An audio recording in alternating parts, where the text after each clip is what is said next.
अस्सलाम वालेकुम रहमतुल्लाहि बरकातहू। नाज़रीन, आज के प्रोग्राम में हमने जो है education system, Ontario college education system से रिलेटेड इश्यूज़ के ऊपर बात करनी है। And I invited two important guest for this to talk about. One is Dr. Uwais Aziz, who is also the professor of the science in the Cornwall College, St. Lawrence College, and the other one is Professor Gillian Exton.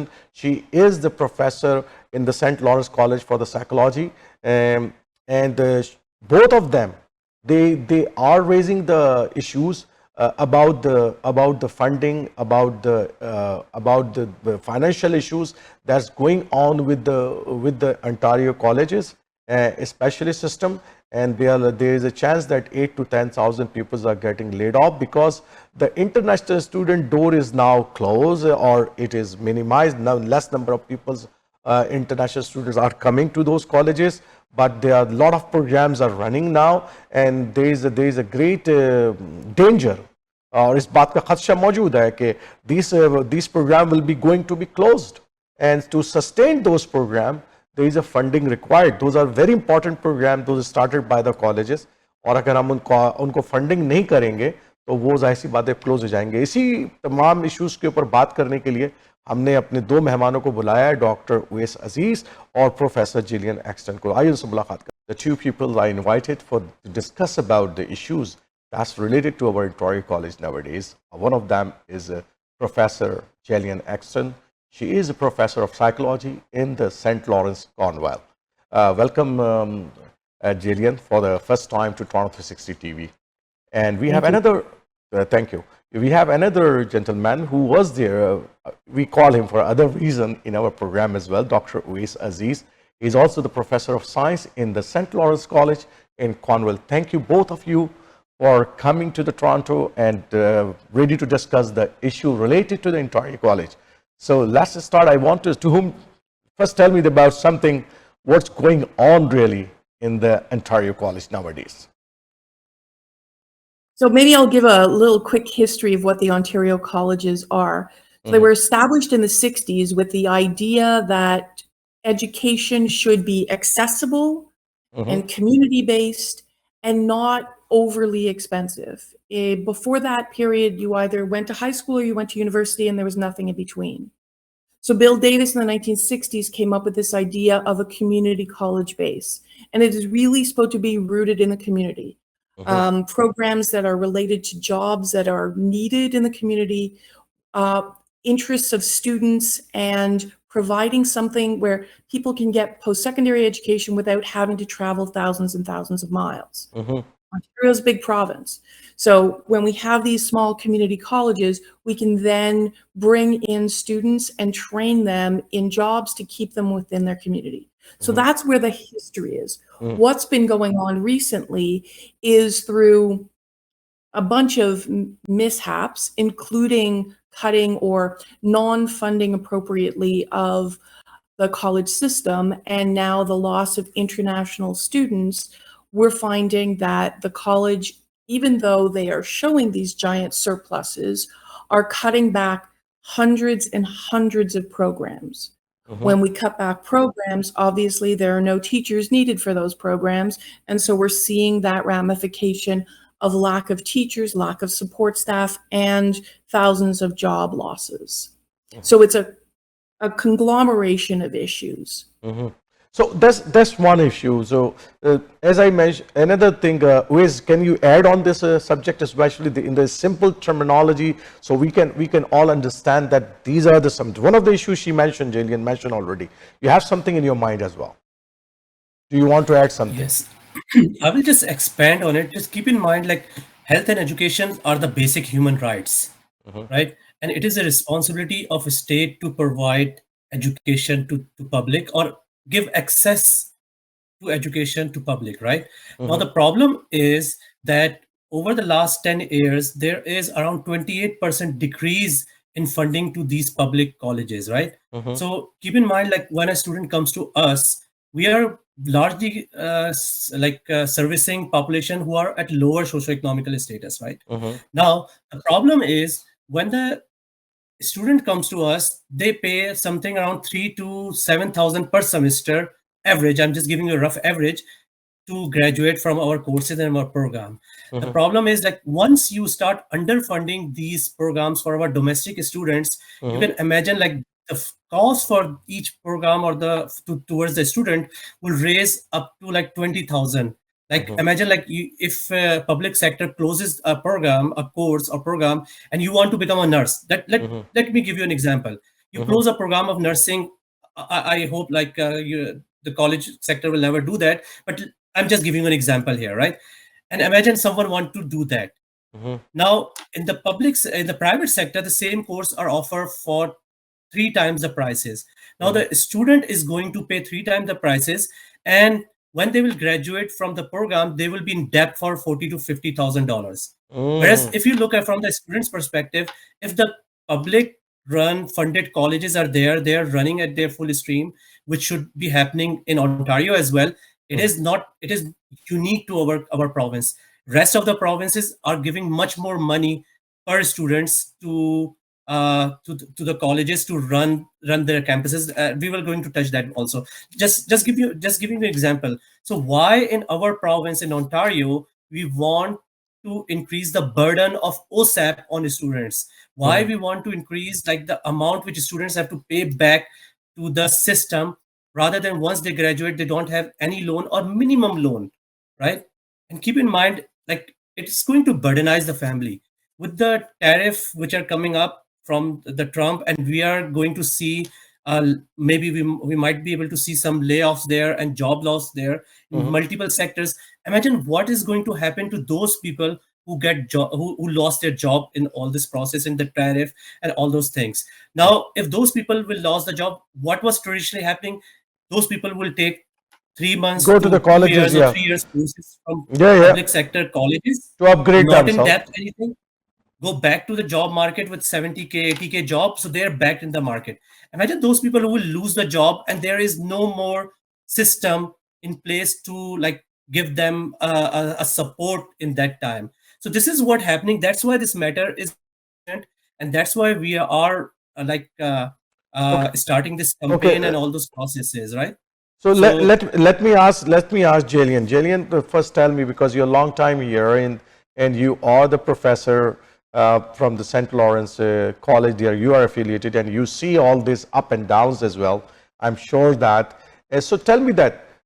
Let's talk about 10 years before, or when there is a funding is coming to these colleges from the government sector, either from the federal side or as well as from the provincial side. First, tell me that the funding is coming from both sides or only the provincial side earlier? So the community colleges in Ontario, each province funds their own college system. There Okay. is some base funding from the federal government, but the basic push is from the provincial government. There hasn't been an increase in funding in the Ontario system in 10 years. Okay. We are on average $10,000 lower funded per student than every other province. We are completely the lowest in Canada for government funding. Okay. On top of that, in 2018, the Ford government decided that they weren't going to allow an increase in tuition. Great, okay. We don't want to burden our students with more debt, but now we're looking at this drop of funding from the province and a stagnating tuition from our students. If you've bought eggs in the last week, you know that the costs right now are not the same as they were in 2018. That's We are right. dealing with the budget of 2018 on top of the fact we're lacking funding. And the provincial government doesn't seem to get that. There was 3 years ago a blue ribbon panel that was pushed by the government to examine where the community colleges would lie, all of post-secondary. And that clearly, their own government's blue ribbon panel came out with the fact that the college system is underfunded and tuition is too low. And yet the government ignored that and is keeping on this trajectory of relying on international students to be able to make up the difference in funding. And that's where the lack is, as well as the giant surpluses that we are seeing, especially in the larger colleges, where they have 21 as a system, we have $21 billion dollars in surpluses that are sitting there, not being used to sustain programs. Our little college, Wayside, we're in a small college.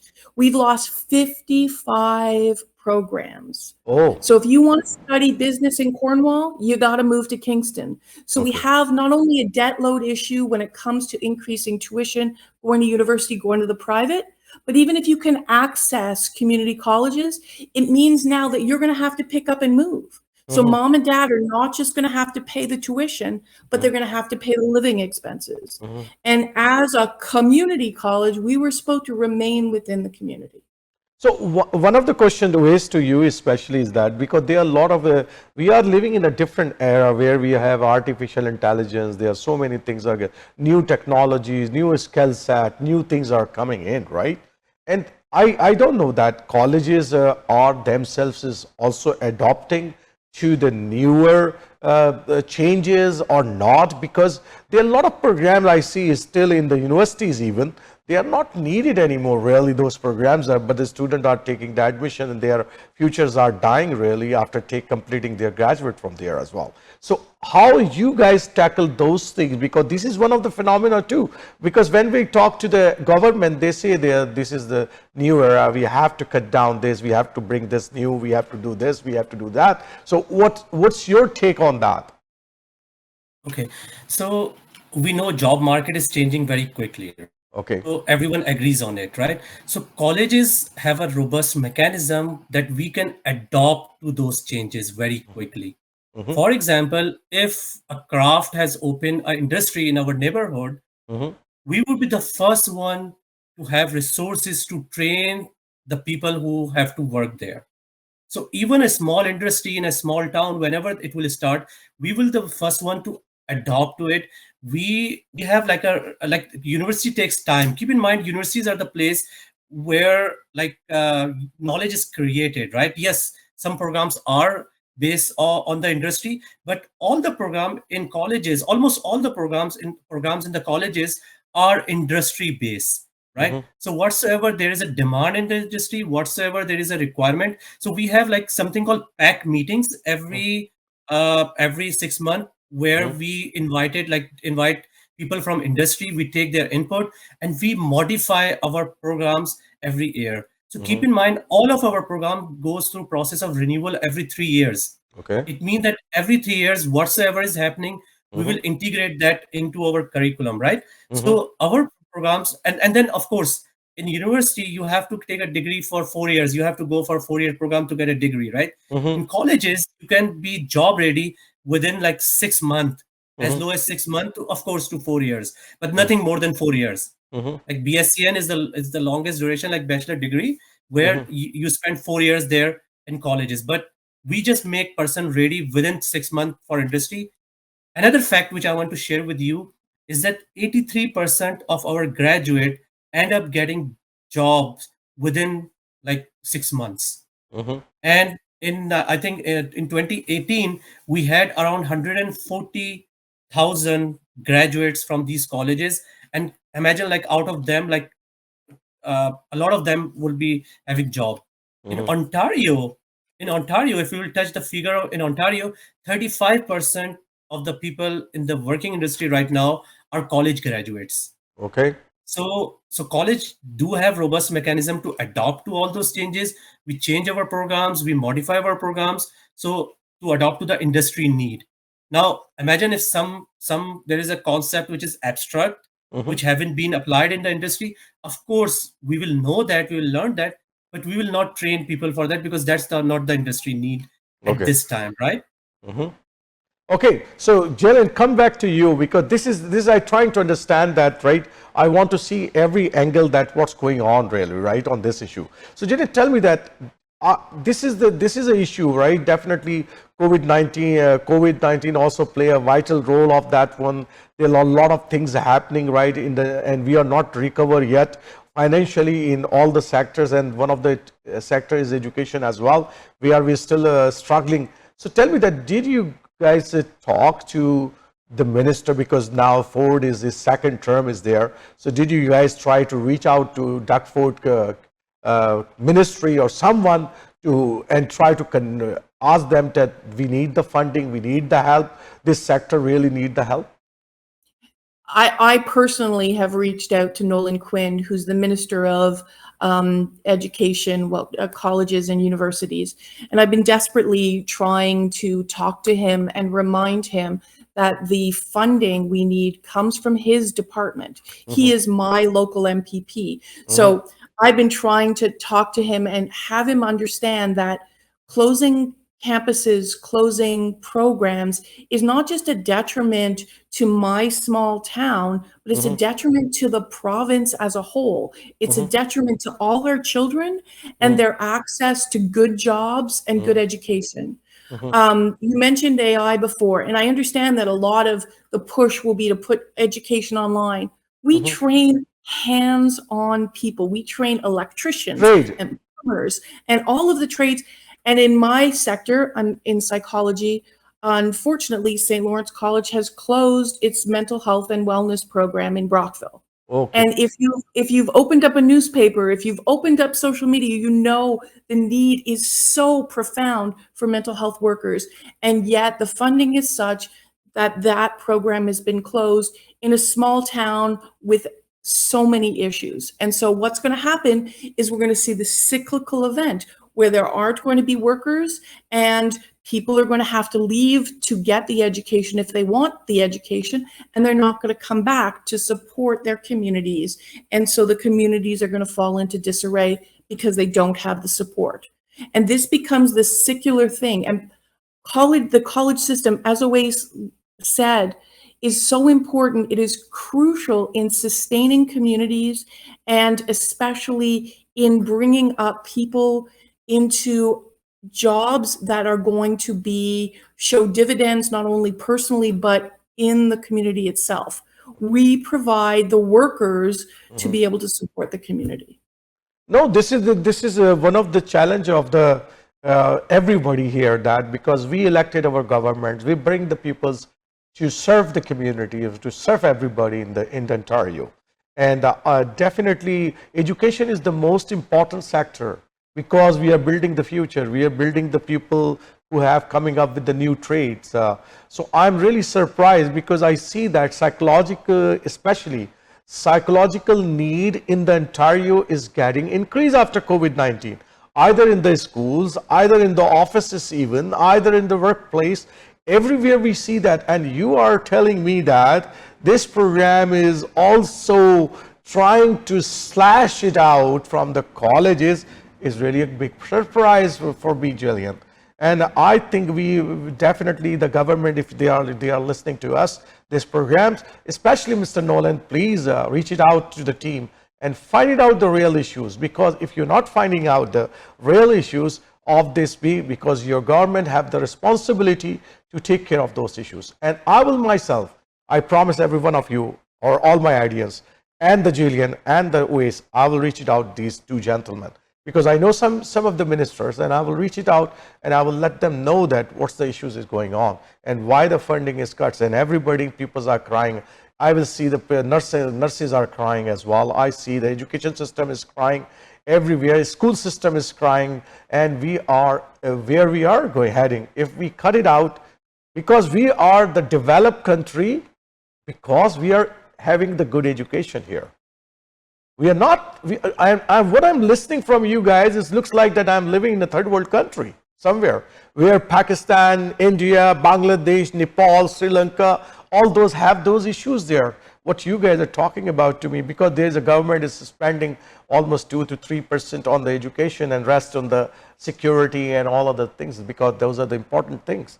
So, tell me that. What really the message that you guys want to send it out to the Ontario government? Because this is very important. I will take from Jillian as well. First, if you want to speak out on that one, please. Or you want to add something? I will say, like, what happened with our healthcare system, that wait time in our ER is like 8 hours to 12 hours right now, right? And now the government is doing the CPR to revive the healthcare system, right? Mhm. So the problem right now with us is that right now, if we were the Ontario government will not take this issue seriously, like after 10 years, we will be doing the CPR on postgrad education, honestly. And we will be saying like, oh, we have to do this and that, and then the investment will not make much difference because we have already lost the system at that time. So Jillian is going to touch on multiple like the recommendation which OPSU is presenting and we are presenting, but one of them is that at least increase the funding in Ontario to the national average level. Mhm. At least do that. Like if I will just open a data sheet here, I have like a data sheet here which says that the lowest funding we have is like $11,081 per student. That's what fund we get per year for one student in Ontario. Mhm. In Saskatchewan, they are getting more than 25,000. It's around $27,000.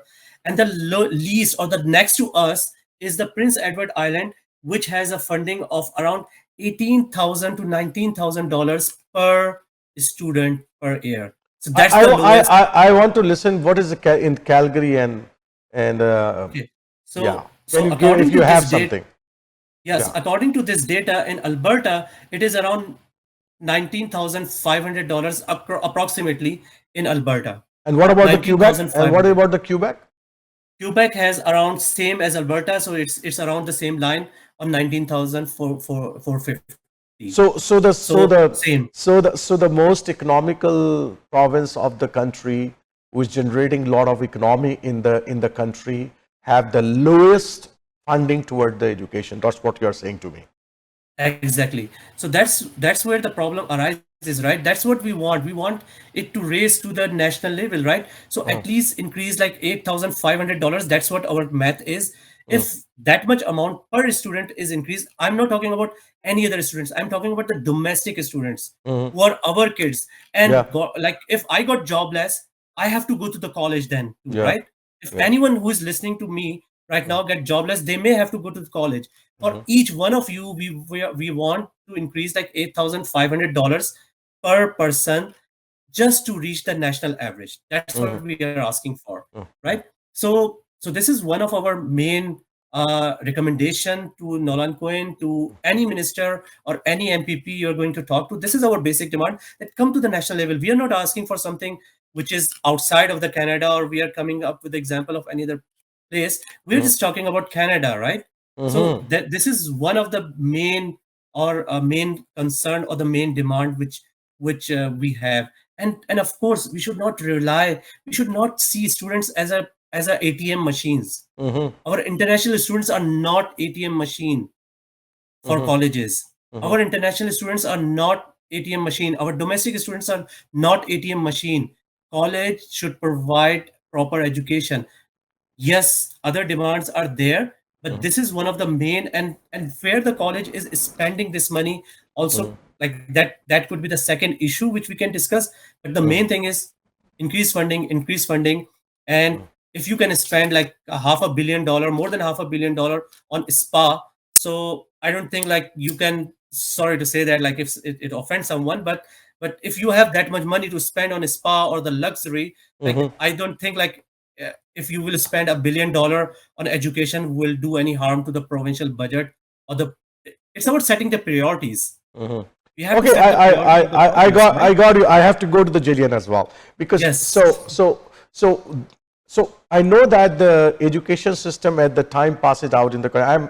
I'm living in this country from last 25 years, so I see the degradation as well on the education side. I myself and uh, passed out master from Ryerson University as well, so I know that the degradation is going on in the education sector as the time going on, pass it out. So tell me that I know that this was this noble service, education, giving education, taking education in the country is a noble service. But how this noble service converted into a profitable business, that's the concept is actually rises I saw everywhere.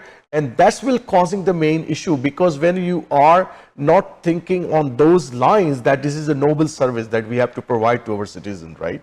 So you rightly mentioned that students are not the ATM machine.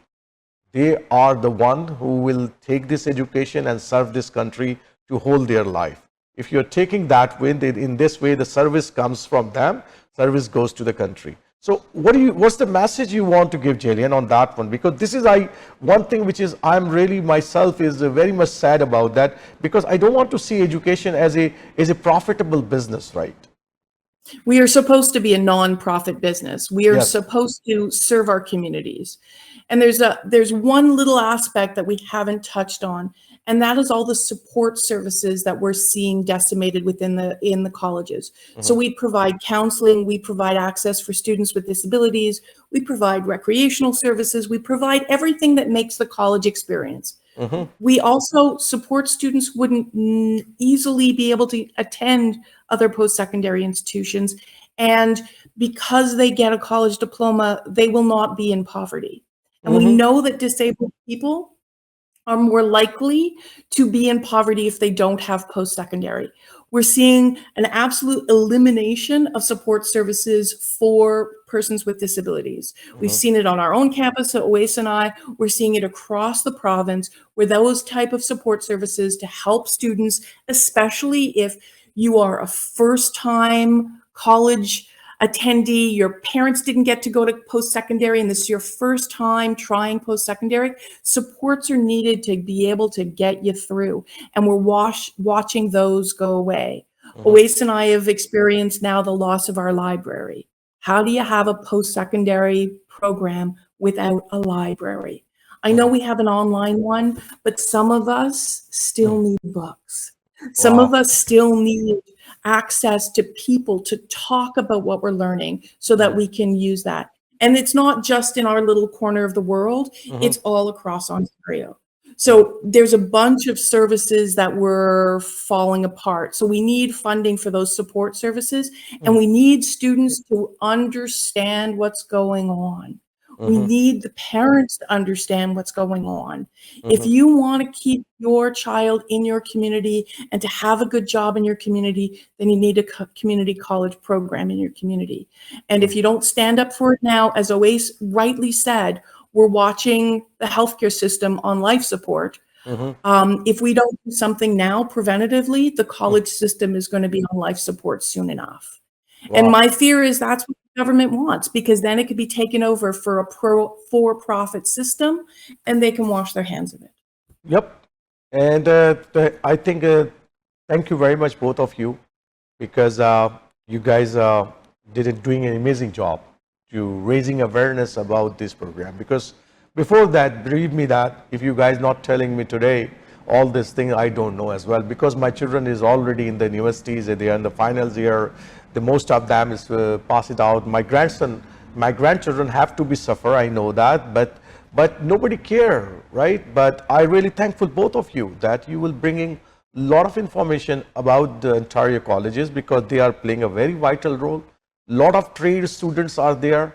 They are going into the different industry. They are serving to the different studies. As Wes mentioned, 35% of the trade skill workers are coming from the College of Ontario. So you guys are doing amazing job. Thank you very much, both of you, giving us the time. And I will definitely, if I find it out, any minister or anything, I will reach out to you as well. Once again, thank you. One last thing, we have a petition called Save Our Colleges. And so anybody who hears this, please fill in the petition, saveourcolleges.ca. Okay, Thank you. Definitely we will circulate that petition as well on your behalf, and I will ask our audience as well to fill it out those petition as well. Thank you very much, both Oais and Jillian, both of you. Thank you once again. तो नाज़रीन, ये था हमारा आज का programme, जो कि Ontario कॉलेजेट्स के जो इश्यूज हैं उससे मबनी था। और आपको पता है कि जैसे कि तमामी सेक्टर पूरे कनाडा के अंदर और अंटारियो में स्पेशली, क्योंकि बड़ी आबादी यहाँ पर रहती है, तो वो बहुत सिसक रहे हैं, चाहे आप वो हमारा मेडिकल सिस्टम लें, वहाँ पर नर्सेज और मेडिकल स्टाफ आपको कंप्लेन करता हुआ नज़र आता है। इसी तरीके से कॉलेजेस के अंदर टीचर्स, उससे एफिलिएटेड एम्प्लॉयज़ जो हैं वो हमें नज़र आते हैं। आप स्कूल्स में चले जाएं तो स्कूल्स की टीचर एसोसिएशन वो हमें कंप्लेन करते हुए नज़र आते हैं, और उसकी कई वजूहत हैं। उसकी वजूहत यही है, जाहिर सी बात है, कि हमारा जो सिस्टम है उसके अंदर जो है वो रिवैम्प करने की ज़रूरत है, उसको फंडिंग करने की ज़रूरत है, प्रॉपर प्रायोरिटीज सेट करने की ज़रूरत है। और मसला ये है कि आपके पास जो है वो फंडिंग होती है और आपकी प्रायोरिटीज़ अगर नहीं है सेट, तो क्या होगा कि वो आपका मेडिकल सिस्टम भी, एजुकेशन सिस्टम भी, और एक बड़े एक तरीक़ेकार के ज़रिए जो है एक एजुकेशन सिस्टम और मेडिकल सिस्टम को प्राइवेटाइज करने की तरफ ले जाया जा रहा है। और आपने देखा है बहुत सारे प्राइवेट कॉलेजेस खुले हुए हैं, और वो प्राइवेट कॉलेजेस जो है वो मुख्तलिफ ट्रेड फराम कर रहे हैं। जो ट्रेड की एजुकेशन आप 60-8-10 हज़ार डॉलर में पहले ले लिया करते थे इन कॉलेजेस के जरिए, अगर आप प्राइवेट कॉलेजेस में जाएंगे वो 18-20,000, उसके लिए आपको अंटारियो लोन ओसैप मिल जाता है। इस तरह बैंकिंग सेक्टर आपका मजे करता है। लेकिन जो लोड आता है वो स्टूडेंट्स के ऊपर आता है कि जो एक एजुकेशन थी आपकी 8-9 हज़ार डॉलर में, वो आपको अब 20 हज़ार डॉलर में ना वो ट्रेड आपको हासिल करनी पड़ रही है। तो ये बहुत सारे चैलेंजेस हैं। हमने जिलियन से भी बात की, वेस्ट से भी बात की। उम्मीद है कि मैं अजीज जान हामिद साहब तक भी इस हवाले से पहुंचूंगा, फिर नॉलन कोइन साहब तक भी मैं इंशाल्लाह कोशिश करूंगा कि उनको ईमेल करूं, उनको डिटेल्स इसकी बताऊं, और हम कोशिश करेंगे कि इस इशू को अपने इस प्रोग्राम के अंदर परसू करते रहें और देखते रहें कि ये इशू कहां तक जा रहा है, और इस इशूज़ को उठाएं और हेल्प करें टीचर्स और उनकी फैमिलीज को। Because around 8 to 10,000 peoples are going to be jobless if this condition is going on, क्योंकि अब इंटरनेशनल स्टूडेंट्स भी कम आ रहे हैं। इंटरनेशनल स्टूडेंट की वजह से क्या था कि चले वो फंडिंग आ रही थी, पैसे आ रहे थे, तो उसके चक्कर में जो है वो कॉलेज के अंदर इनफ बजट होता था तो इनकी तनख्वाहें देना टीचर्स की आसान होता था। लेकिन I think so this is going to be a great collapse. हमारी जिस तरह मेडिकल सिस्टम जो है वो हमारा कोलैप्स के करीब है, इसी तरीके से एजुकेशन सिस्टम भी लगता है मुझे ये काफ़ी मुतासिर हुआ है। हमें तवज्जो देने की ज़रूरत है बीइंग ए कैनेडियन, और इंशाल्लाह टोरंटो 360 टीवी जो है इन दोनों इशूज़ के ऊपर बात करता रहेगा और अपनी बात आप तक पहुँचाता रहेगा। अगले हफ्ते फिर नए प्रोग्राम और नए मौजू के साथ फिर हाजिर होंगे। इजाज़त दीजिए। अस्सलाम वालेकुम रहमतुल्लाहि व बरकातहू।